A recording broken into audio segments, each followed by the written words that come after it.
Die opstanding van die Here Jesus word altyd gesien as die een gebeurtenis wat die geskiedenis van die menslike geslag verander het. Wat vir gelowiges noodsaaklike voordele bring vir die verlede, vir die hede en vir die toekoms. Volgens die Heidelbergse Katekismus bied die opstanding van die Here Jesus vir 'n gelowige 3 spesifieke voordele. 1. Christus het die dood oorwin, sodat hy gelowiges kan laat deel in die geregtigheid wat hy deur sy dood vir hulle verkry het. 2. Deur Christus se krag word gelowiges opgewek tot 'n nuwe lewe. Dit impliseer 'n geestelike transformasie, want dis die krag van die Heilige Gees wat 'n mens in staat stel om vir God te begin lewe. En die 3. Christus se opstanding dien as waarborg vir 'n gelowige se eie toekomstige heerlike opstanding. Net soos Christus met 'n onverganklike liggaam opgewek is, word diegene wat met hom verenig is, verseker dat hulle net so opgewek gaan word. Nou, een van die maniere om die betekenis wat Christus vir ons bereik het te verduidelik, is met die verhaal van die jong seun wat gesoek het na die sterkste ding wat daar op aarde bestaan.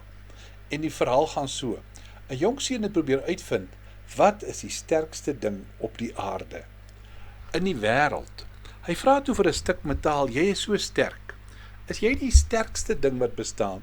Maar die metaal het vir hom gesê: "Dit kan nie ek wees nie. Vuur is baie sterker as ek.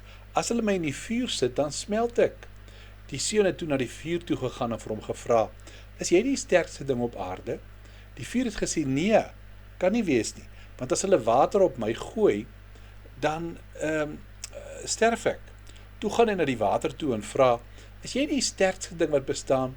"Nee," die water gesê, "as ek aan die son blootgestel word, dan kan ek niks anders doen as om te verdamp nie." Hy gaan toe na die son toe en vra dieselfde vraag: "Is jy die sterkste ding wat bestaan?" Die son het gesê: "Beslis nie, want weet jy, as die wolke tussen my en die aarde kom, dan word my hitte gekanselleer."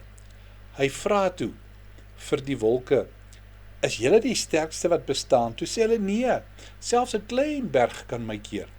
Hy vra toe vir die berg: "Is jy die sterkste wat bestaan?" "Nee," het hy gesê, "want mense kom, hulle breek my af, hulle grawe gate vir myne." Hy vra toe vir die mens: "Is jy die sterkste ding wat bestaan?" "Nee," die mens gesê, "want uiteindelik moet ons elkeen sterwe." Hy vra toe vir die dood: "So, jy moet dan die sterkste ding wees wat bestaan?" "Nee," het die dood gesê, "daar is een wat sterker as ek is. Hulle het hom gekruisig. Hy was in my greep.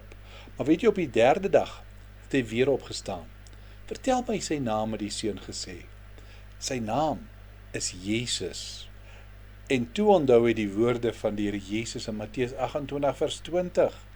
"Alle mag in die hemel en op die aarde is aan my gegee." Kom ons bid saam. Here, dankie dat U alles oortref, dat elke knie voor U sal buig, elke tong sal bely, dat U die Here is. Amen.